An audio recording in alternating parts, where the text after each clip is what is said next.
Delhi high court ने जम्मू कश्मीर आतंकवाद मामले में आरोपियों की पुलिस कस्टडी बढ़ाने को खारिज करने वाले लोअर कोर्ट के आदेश को चुनौती देने वाले नेशनल इन्वेस्टिगेशन एजेंसी यानी एनआईए की पिटीशन पर 3 आतंकवादी संदिग्धों से जवाब मांगा है। दिल्ली हाईकोर्ट ने सोमवार को जम्मू कश्मीर में आतंकवाद से संबंधित एक मामले में गिरफ्तार किए गए 3 संदिग्धों से एनआईए की उस पिटीशन पर जवाब दाखिल करने को कहा, जिसमें लोअर कोर्ट के उस आदेश को चुनौती दी गई थी, जिसमें जांच एजेंसी द्वारा दायर 3 आरोपियों की पुलिस हिरासत बढ़ाए जाने संबंधित एप्लीकेशन को खारिज कर दिया गया था। जस्टिस रजनीश भटनागर ने 3 आरोपियों ओवैस अहमद डार, आरिफ फारूक भट्ट और कामरान अशरफ रेशी से एनआईए की पिटीशन पर जवाब दाखिल करने को कहा और मामले को 2 फरवरी के लिए लिस्टेड किया।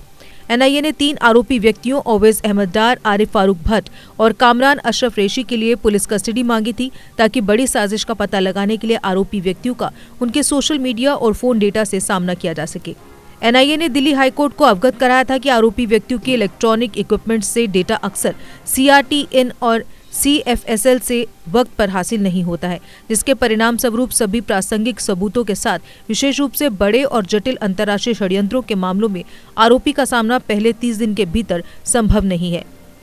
एनआईए की पिटीशन के मुताबिक 27 नवंबर को पटियाला हाउस कोर्ट के प्रिंसिपल डिस्ट्रिक्ट एंड सेशन जज ने एनआईए द्वारा दायर एप्लीकेशन को खारिज कर दिया है, जिसमें अनलॉफुल एक्टिविटीज प्रिवेंशन एक्ट 1967 की सेक्शन 43D(2)(b) में दूसरे प्रोविजन के तहत कुछ आरोपी व्यक्तियों के संबंध में पुलिस कस्टडी की मांग की गई है। आरोपी पुलिस रिमांड पर थे और पहली रिमांड में 30 दिन की अवधि समाप्त हो चुकी है।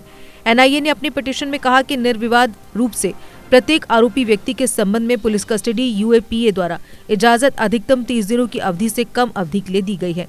एनआईए ने प्रस्तुत किया कि आदेश सेक्शन 43D(2)(b) यूएपी के विधायी इरादे के विपरीत है, जो स्पष्ट रूप से पुलिस को जांच के उद्देश्यों के लिए आरोपी की रिमांड लेने की इजाजत देता है।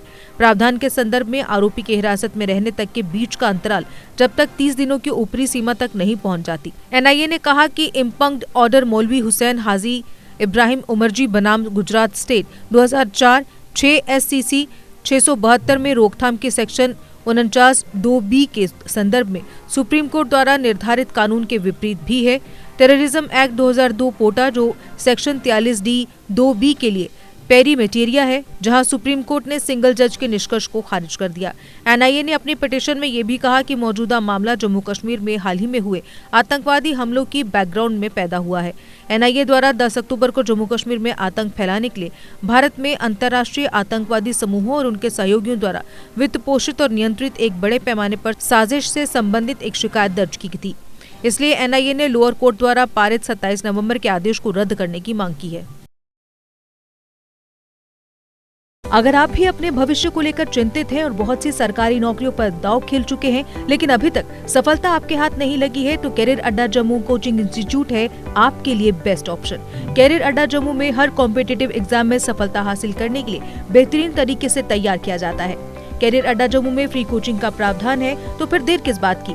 जल्द कैरियर अड्डा जम्मू में आए और अपने सुनहरे भविष्य के लिए सोमवार से शुरू हो रहे जेकेपी, सब इंस्पेक्टर तथा अन्य सरकारी नौकरियों के बैचेस में अपनी सीट बुक कराएं। हमारा पता है Gurudwara road, opposite doctor Dara Singh clinic, Rehari Chungi, Jammu. GK update रहे हमारे साथ। अगर आप ये वीडियो YouTube पर देख रहे हैं तो हमारे YouTube चैनल को सब्सक्राइब करें और बेल आइकन को क्लिक करें। अगर आप ये वीडियो Facebook पर देख रहे हैं तो हमारा Facebook पेज लाइक जरूर करें। For advertisement please contact 7051091811।